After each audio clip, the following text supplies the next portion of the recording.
BCom part second paper second प्रबंध के अंतर्गत प्रबंध की प्रकृति पर विचार करने पर आज हम प्रबंध जन्मजात प्रतिभा है या अर्जित ज्ञान है, इस बिंदु पर अध्ययन करेंगे, विचार विमर्श करेंगे।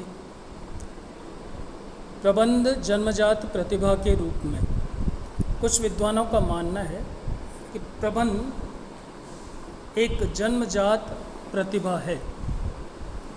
जब प्रबंध की प्रकृति के बारे में विचार करते हैं तो यह बिंदु भी आ जाता है कि प्रबंध जन्मजात प्रवृत्ति है अथवा अर्जित प्रतिभा। कुछ विद्वानों की मान्यता रही है कि प्रबंधक पैदा होते हैं, बनाए नहीं जा सकते। उनका मानना है कि प्रबंध एक जन्मजात प्रतिभा है जो पीढ़ी दर पीढ़ी वंशानुगत रूप से आगे बढ़ती है। ऐसी अवधारणा वाले विद्वान यह विश्वास करते हैं कि प्रशिक्षण द्वारा प्रबंधक बनाए नहीं जा सकते, और उनके इस विश्वास का कारण है, उन पर हम विचार करते हैं। उनका मानना है कि प्रबंध एवं स्वामित्व में पृथकता का अभाव रख।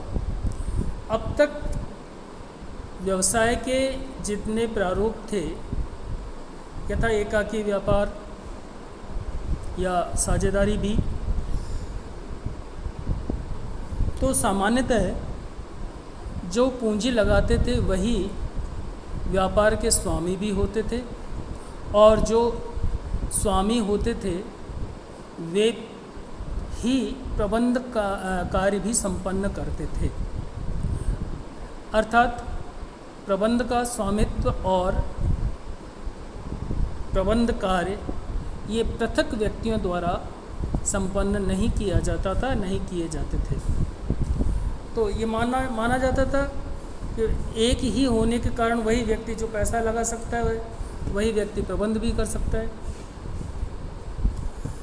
द्वितीय बिंदु है उत्तराधिकारी शासन व्यवस्था।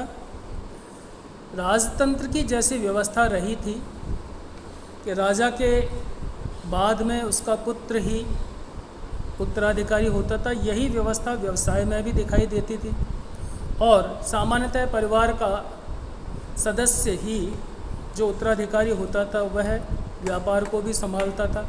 इस तरह से इस व्यवस्था में नए प्रबंधकों का सम्मिलित होना संभव नहीं होता था। परिणामतः यह अवधारणा बल पकड़ती थी कि प्रबंधक जन्मजात होते हैं। तृतीय बिंदु है प्रबंध को विशिष्ट ज्ञान अथवा कार्य न समझना। जब प्रबंध को विशिष्ट ज्ञान नहीं समझा जाता तो उस ज्ञान को विकसित करके और हस्तांतरण का कार्य भी नहीं हो सकता। तो अब तक यह अनुभव, ज्ञान, चातुर्य और मार्ग निर्देशन से ज्ञान प्राप्त होता था, जानकारी होती थी, व्यक्ति अपनी कार्य कुशलता से कार्य करता था, और क्योंकि परिवार में रह करके, उस वातावरण में रह करके कार्य करता था, यथा मारवाड़ी व्यापारी। तो इस वातावरण और पारिवारिक वातावरण और पारिवारिक सहयोग, इन सब के कारण सामान्यतः प्रबंधक वही बन पाते थे जो किसी परिवार से या जन्म से इस व्यवस्था के संपर्क में रहते थे। नेक्स्ट है वंशानुगत प्रबंध के उदाहरणों की उपलब्धता। ऐसे बहुत से उदाहरण हुए जो कुशल व्यापारी हुए जिन्होंने सफल व्यापार किया और उन्होंने प्रबंध कार्य के लिए, प्रबंधन के लिए किसी विशेष प्रकार का प्रशिक्षण अथवा ज्ञान अर्जित नहीं किया, औपचारिक ज्ञान अर्जित नहीं किया। तो माना जाने लगा कि व्यक्ति की एक स्वयं में प्रतिभा होती है, वही व्यक्ति श्रेष्ठ प्रबंधक बनते हैं। इन कारणों से और सामान्यतः वंशानुगत प्रबंधक होने के सफल प्रमाण उपलब्ध होने के कारण यह विश्वास करना आसान हो गया था कि प्रबंधक पैदा होते हैं और प्रबंधकीय क्षमता जन्मजात प्रतिभा के रूप में मिलती है। अतः इस विचारधारा में विश्वास रखने वाले विद्वान प्रबंध को जन्मजात प्रतिभा मानने लगे। कुछ विद्वान प्रबंध को अर्जित प्रतिभा के रूप में देखते हैं। उनका मानना है कि व्यक्ति अध्ययन, अध्यापन, अनुभव, ज्ञान, प्रशिक्षण, ज्ञान अर्जन और प्रशिक्षण आदि के माध्यम से प्रबंधकीय ज्ञान का अर्जन कर सकते हैं।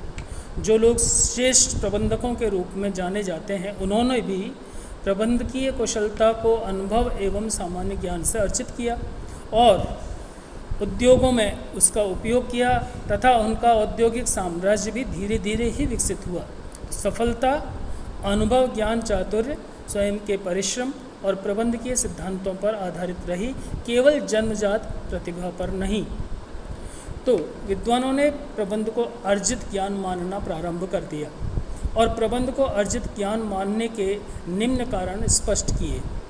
स्वामित्व एवं प्रबंध पृथक पृथक व्यक्तियों के हाथों में होना। जैसे ही कंपनी प्रारूप का जन्म होता है या और आगे हम जब बढ़ते हैं, एक वर्ग होता है जो केवल धन लगाता है, दूसरा अर्थात जो अंश खरीदता है, और दूसरा वर्ग जो व्यापार की व्यवस्था के लिए आगे आता है। तो इस तरह से स्वामित्व और प्रबंध कार्य ये अलग अलग व्यक्तियों के अलग अलग वर्गों के हाथ में आने लगा। तो निश्चित तौर से जो प्रबंधक होते थे वे जन्मजात नहीं होते थे। द्वितीय है, प्रबंध को एक विशिष्ट कार्य माने जाने लगा। प्रबंध अब एक ऐसा कार्य माना जाने लगा जिसके लिए स्वयं के लिए एक पूर्ण ज्ञान की और एक अलग से एक पेशे के रूप में इसको देखा जाने लगा। और जब प्रबंध पेशे के रूप में विकसित हुआ तो निश्चित तौर से अर्जित प्रतिभा के रूप में स्पष्टतः सामने आ गया। नेक्स्ट है, प्रबंध के शिक्षण एवं प्रशिक्षण की व्यवस्था उपलब्ध होना। जब प्रबंध का पेशेकरण शुरू हुआ, प्रबंध की शिक्षा का अध्ययन, अध्यापन और शिक्षण प्रशिक्षण होने लगा, सफल प्रबंधक पैदा होने लगे, तो इस अवधारणा को बल मिलने लगा कि प्रबंध ज्ञान अर्जित किया जा सकता है। और इसमें सबसे बड़ी भूमिका थी कि प्रबंधकीय ज्ञान का हस्तांतरण संभव होना। एक व्यक्ति से दूसरे व्यक्ति तक यह ज्ञान जब पहुंचने लगा तो नई पीढ़ी एक प्रबंधकीय ज्ञान को प्राप्त करके प्रबंधक के रूप में खड़ी होने लगी। इसलिए इस हस्तांतरण ने प्रबंध को अर्जित प्रतिभा के रूप में बल दिया।